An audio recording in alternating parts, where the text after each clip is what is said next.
Hello दोस्तों, good morning. कैसे हैं आप लोग? दोस्तों, ये हमारा यूपी ट्रिपल एससी पेट 2022 का टेस्ट सीरीज नंबर 28 है, जिसमें हम लोग महत्वपूर्ण गद्यांश को देखेंगे व उनका आंसर निकालने का प्रयास करेंगे। दोस्तों, आप लोग जानते हो कि आपके पेट परीक्षा में टोटल हिंदी या पठित से 10 क्वेश्चन पूछे जाएंगे, जो 10 नंबर का होगा। इस लिहाज से दोस्तों, आपके पेट परीक्षा में अच्छे रैंक से क्वालिफाई होने के लिए अपठित गद्यांश का एक अच्छा खासा वेटेज है। तो दोस्तों, आप इन गद्यांश को ध्यानपूर्वक देखें व इनका आंसर निकालने का प्रयास करें, ताकि आप एग्जाम में ऐसे क्वेश्चन को सही से हल कर सकें। चलिए दोस्तों, गद्यांश नंबर 1 देखते हैं। गद्यांश है दोस्तों।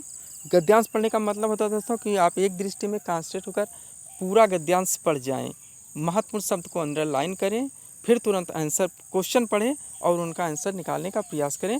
विकल्प को हो सके तो थोड़ा बहुत एलिमिनेट करने की कोशिश करें, ताकि क्वेश्चन आंसर आपके बिल्कुल सटीक और सही हो सकें। चलिए हम लोग गद्यांश देखते हैं और मेन वर्ड को अंडरलाइन करते हुए चलते हैं। गद्यांश है दोस्तों। क्या आप लोगों ने कभी शुद्ध हृदय से इस पर विचार किया है कि माता, मातृभूमि और मातृभाषा का आप पर भी कुछ ऋण है या नहीं? यह जननी आपको जन्म देती है, ये कि गोद में खेल कूद कर और खा पी कर आप पुष्ट होते हैं, और ये आपको अपने भावों को प्रकट करने की शक्ति देकर आपके सांसारिक जीवन को सुखमय बनाती है। जिसका आप पर इतना उपकार है, उसके लिए कुछ करना क्या आपका परम कर्तव्य नहीं है? प्यारे भाइयों, उठो, आलस छोड़ो। आलस से होगा दोस्तों, आलस लिख गया, मिसप्रिंट है। कमर कसो और अपनी मातृभूमि की सेवा में तत्पर हो जाओ। आगे देखते हैं हम लोग। मातृभूमि की सेवा में तत्पर हो जाओ, यहाँ तक हम लोग पढ़ चुके हैं।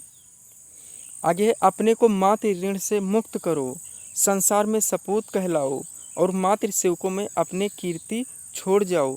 पर ध्यान रहे, यह व्रत साधारण नहीं है, इसके वर्ती बनकर पार पाना तलवार की धार पर चलने के समान होगा।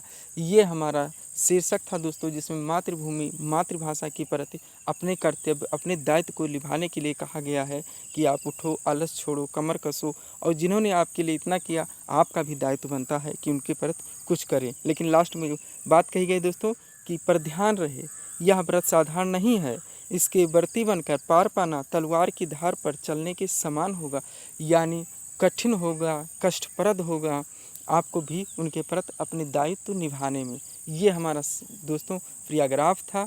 अब हम लोग क्वेश्चन देखेंगे व उनका आंसर निकालने का प्रयास करेंगे। क्वेश्चन नंबर 1 है दोस्तों। टोटल 5 क्वेश्चन बनेंगे। आप लोग जानते हैं कहाँ पठित गद्यांश है दोस्तों, 5 क्वेश्चन बनते हैं और टोटल आपके 2 गद्यांश पूछे जाएंगे, जिससे आपके 10 नंबर के 10 क्वेश्चन होंगे। चलिए क्वेश्चन नंबर 1 पढ़ते हैं। उपर्युक्त अवतरण का उचित शीर्षक होगा, यानी सबसे सटीक शीर्षक टाइटल क्या बना, ये हमें बताना है दोस्तों। टाइटल का मतलब होता है जो शब्द, जो उद्देश्य, जो लक्ष्य पूरे पैराग्राफ में रन करना चाहिए, जिस पर भाव पूरा व्यक्त हो, वही उसका टाइटल बनता है। तो क्या भाव बनना है दोस्तों? ये नंबर है मातृ ऋण से मुक्ति, बी है सेवावर्ती बनना, और सी है कर्तव्य का बोध। तो यहाँ पे दोस्तों क्या हमारा आंसर होगा? विकल्प नंबर ये मातृ ऋण से मुक्ति होगा। मातृ ऋण से मुक्ति होगा। आप देखिए दोस्तों, लास्ट में भी दिया गया, यहाँ पे आप अपने को मातृ ऋण से मुक्त करो, संसार में सपूत कहलाओ और मातृ सेवकों में अपनी कीर्ति छोड़ जाओ। पूरे पैराग्राफ में दोस्तों मातृ ऋण से मुक्ति की बात कही गई है इसमें, कि आप भी उनके प्रति दायित्व निभाएं, जिन्होंने आपके लिए, आपकी जिनके गोद में खेल कर, जिनके गोद में खा पी कर और जिनकी भाषा संस्कृति को पाकर आप इतने बड़े हुए हैं, उनके प्रति भी आपका दायित्व बनता है या नहीं? तो मातृ ऋण से मुक्ति इसका आंसर होगा दोस्तों क्वेश्चन नंबर 1 का, जो पूरा टाइटल है, इसका शीर्षक है, इसका भाव है। नेक्स्ट देखेंगे क्वेश्चन नंबर 2 को। 2 नंबर क्वेश्चन है दोस्तों, किसकी सेवा करने के लिए अवतरण में कमर कसने के लिए कहा गया है? दोस्तों आप लोगों ने पैराग्राफ में देखा होगा कि यहाँ पे किसकी सेवा करने के लिए अवतरण में कहा गया है। तो वहाँ पे आप लोगों ने देखा दोस्तों कि कहा गया है कि मातृभूमि की सेवा में आप तत्पर हो जाओ, उठो, कमर कसो। चलिए थोड़ा सा हम लोग पैराग्राफ में भी दे लेते हैं दोस्तों, ताकि आपका थोड़ा सा रिवीजन और हो जाए, पैराग्राफ पे आपका कॉन्सेंट्रेट बना रहे। क्वेश्चन आप ध्यान दीजिएगा दोस्तों, हमारा क्वेश्चन था, क्वेश्चन को ध्यान करके आंसर की तरफ चलेंगे। किसकी सेवा करने के लिए अवतरण में कमर कसने के लिए कहा गया, किसकी सेवा करने के लिए। अब चलते हैं हम लोग, ये रहा हमारा दोस्तों प्रियाग्राफ। अब हम लोग यहाँ देखते हैं किसकी सेवा करने के लिए। तो यहाँ देखिए देखिए दोस्तों, प्यारे भाइयों उठो, आलस छोड़ो, कमर कसो और अपनी मातृभूमि की सेवा में तत्पर हो जाओ। किसकी सेवा में, मातृभूमि की सेवा में। तो ये हमारा दोस्तों सीधा सीधा आंसर सटीक बनना है, किसकी सेवा में, मातृभूमि की सेवा में, यानी विकल्प नंबर सी यहाँ पे हमारा आंसर होगा, मातृभूमि की सेवा में। इस तरह के क्वेश्चन दोस्तों काफ़ी इजी होते हैं, इसमें आपको कुछ अलग से नहीं जोड़ना रहता। जो पैराग्राफ में कांस्टेंट होकर उनका दोस्तों अगर अच्छे से 15-20 ही अगर आप अपठित गद्यांश को सॉल्व करेंगे तो आपके 10 क्वेश्चन दोस्तों अच्छे से वहाँ बन जाएंगे। चलिए क्वेश्चन नंबर 3 देखते हैं।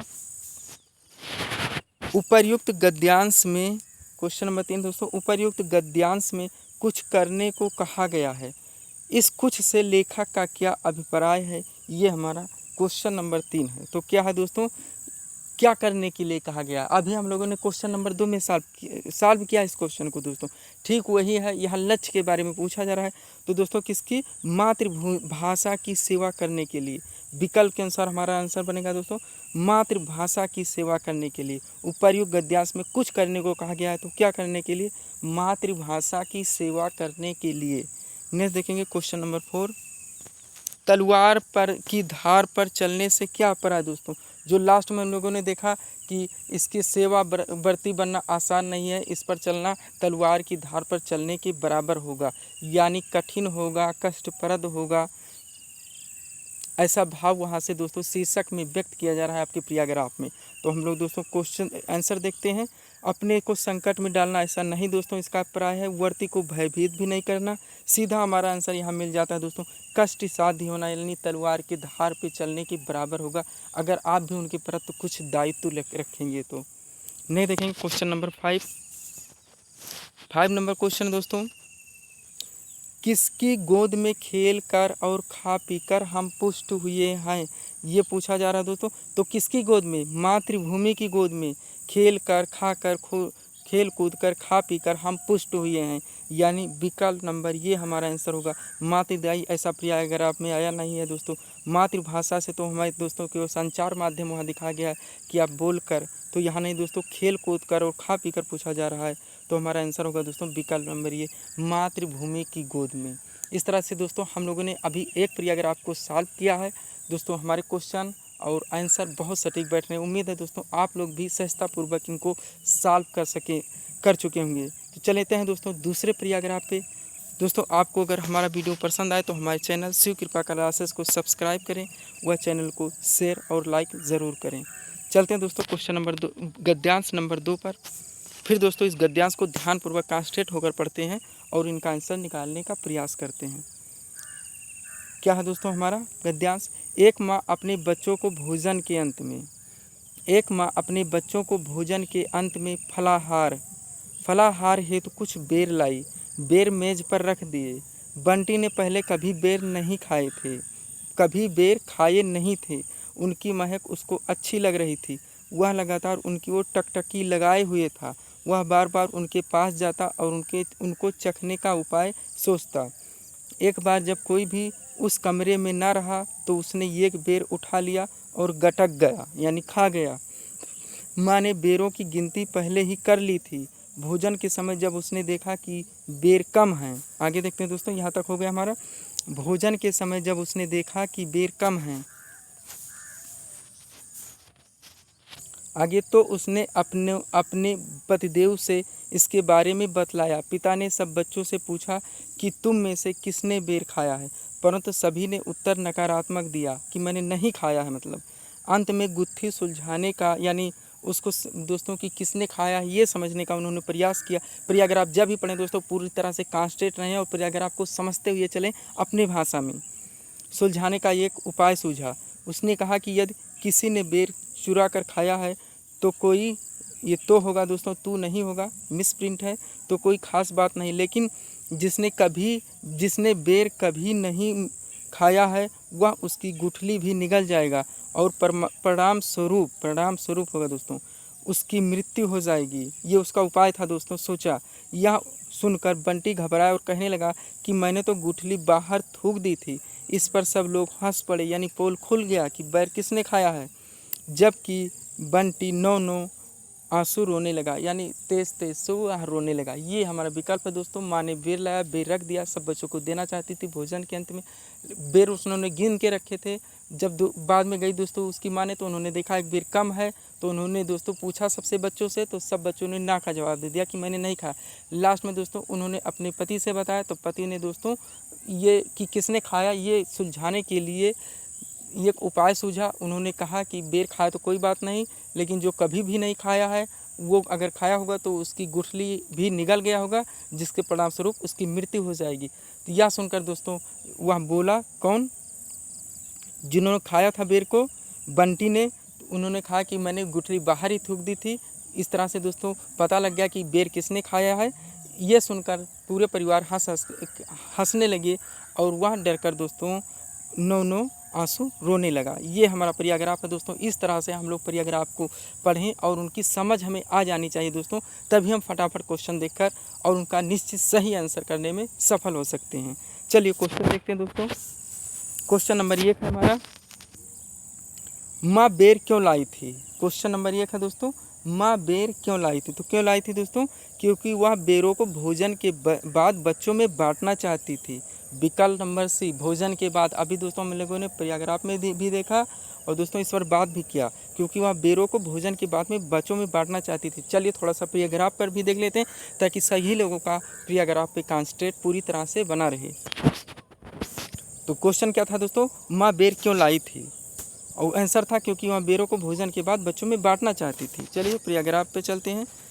स्टार्टिंग का ही है दोस्तों। यहाँ पे आप देखिए, एक माँ अपने बच्चों को भोजन के अंत में, ये देखिए दोस्तों, भोजन के अंत में फलाहार हेतु कुछ बेर लाई थी, यानी भोजन के अंत में देने के लिए वह मेज पर रख दिया था। तो हमारा आंसर क्या होगा दोस्तों? भोजन को बेर को कब देना चाहती थी? भोजन के अंत में, यानी विकल्प नंबर सी हमारा आंसर होगा। माँ बेर क्यों लाई थी? क्योंकि वहाँ बेरों को भोजन के अंत में या बाद में बच्चों में बांटना चाहती थी। नहीं देखेंगे क्वेश्चन नंबर 2 को। बंटी बेरों की ओर लगातार टकटकी क्यों लगाए हुए थे। हम लोगों ने देखा दोस्तों, जब बेर उन्होंने उसकी माँ ने मेज़ पर रख दिए थे, तो बार बार उनकी ओर टकटकी लगाए हुए था। उनको देख रहा था। क्यों देख रहा था दोस्तों? क्योंकि वह उन बेरों को खाना चाहता था। क्या करना चाहता था? खाना चाहता था। और लास्ट में जब उसकी माँ हटी तो वहाँ एक बेर गटक गया। हम लोगों ने पैराग्राफ में ही देखा। तो आंसर क्या बनेगा दोस्तों? वह उनको खाना चाहता था। क्या करना चाहता है? किस लिए देख रहा था? क्योंकि खाना चाहता था और खा भी गया। तो हमारा विकल्प आंसर होगा दोस्तों विकल्प नंबर बी। नहीं देखें दोस्तों क्वेश्चन नंबर 3 को, बंटी ने बेर क्यों खाया। यह है हमारा क्वेश्चन नंबर 3 दोस्तों। बंटी ने बेर क्यों खाया? तो हमारा आंसर क्या होगा दोस्तों? क्योंकि वह अपने प्रलोभन पर नियंत्रण नहीं रख सका। वह बेर खाना चाहता था और जब उसकी माँ हटी तो वह खा भी गया, गटक गया। इसमें लिखा हुआ है दोस्तों पैराग्राफ में। तो हमारा आंसर होगा क्योंकि वह अपने प्रलोभन, यानी उसको जो खाना चाहता था उस पर वो नियंत्रण नहीं रख सका और लास्ट में चुरा कर उन्होंने खा ही लिया। तो ये भी एलिमिनेट हो जाएगा दोस्तों, क्योंकि उसकी आदत चुरा कर खाने की थी, ऐसा कुछ नहीं। क्योंकि वह काफ़ी भूखा था, कुछ नहीं दोस्तों, क्योंकि उसने कभी बेर नहीं खाए थे। ये हमारा क्वेश्चन आंसर है, क्योंकि वह अपने प्रलोभन पर नियंत्रण नहीं रख सका। नेक्स्ट देखेंगे दोस्तों क्वेश्चन नंबर 4 को, अंत में सब लोग क्यों हंस पड़े, ये पूछा जा रहा है दोस्तों। क्वेश्चन नंबर 4 पे अंत में सब लोग क्यों हंस पड़े। तो क्यों हंस पड़े दोस्तों? जब उन्होंने बताया कि मैंने गुठली थूक दी थी, इसलिए ये पता लग गया कि बेर किसने खाए हैं। तो सभी लोग हंस पड़े और वहाँ नौ नौ आंसू रोने लगा। ये पैराग्राफ लास्ट में था दोस्तों, हम लोगों ने पढ़ा। तो हमारा आंसर बनेगा दोस्तों क्योंकि बंटी ने अपने अपराध को स्वयं स्वीकार कर लिया। जब वह स्वीकार कर लिया तो सभी लोग हंसने लगे। चलिए थोड़ा सा इसको पैराग्राफ में भी देख लेते हैं। क्वेश्चन था दोस्तों, अंत में सब लोग क्यों हंस पड़े? क्योंकि बंटी ने अपने अपराध को स्वयं स्वीकार कर लिया। यहाँ पे देखिए दोस्तों हमारा पैराग्राफ आ गया है। जब पिता ने कहा तो कोई खास बात नहीं, लेकिन जिसने भी बेर नहीं खाया वह उसकी गुठली भी निकल जाएगा और परिणाम स्वरूप उसकी मृत्यु हो जाएगी। यह सुनकर बंटी घबराया और कहने लगा कि मैंने तो गुठली बाहर ही थूक दी थी, यानी ये बता दिया, ये पता लग गया बेर किसने खाए।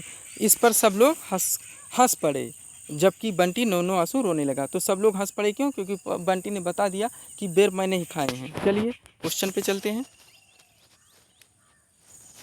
क्वेश्चन नंबर 4 था हमारा दोस्तों, अंत में सब लोग क्यों हंस पड़े?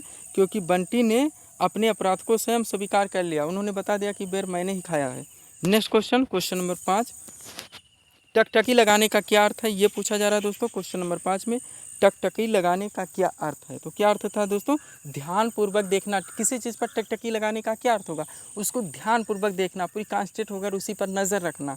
तो हमारा आंसर होगा दोस्तों विकल्प नंबर बी। वह उन्हें खाना चाहता है बेर, इसलिए उनके ऊपर टकटकी लगाया हुआ था कि कब उसकी माँ हटे और वो बेर उठाकर खा जाए। तो हमारा आंसर होगा दोस्तों विकल्प नंबर ये बी। टकटकी लगाने का क्या अर्थ है, ध्यानपूर्वक देखना, यानी विकल्प नंबर बी यहाँ पे हमारा आंसर होगा। इस तरह से दोस्तों हम लोगों ने 2 महत्वपूर्ण गद्यांश को यहाँ पे समझा, उनको देखा दोस्तों, और उनको उनके आंसर निकालने का प्रयास किया। उम्मीद है दोस्तों आप लोगों ने भी अच्छे से इनका आंसर निकाला होगा। तो इसी तरह के वीडियोज़ के लिए दोस्तों आप हमारे चैनल शिव कृपा क्लासेस से जुड़ें, चैनल को सब्सक्राइब करें ताकि हमारे द्वारा दिए जाने वाले सभी वीडियो आप क्रम से सबसे पहले देख सकें। तो मिलते हैं दोस्तों हम अपने अगले टेस्ट सीरीज़ के साथ। Thanks for watching.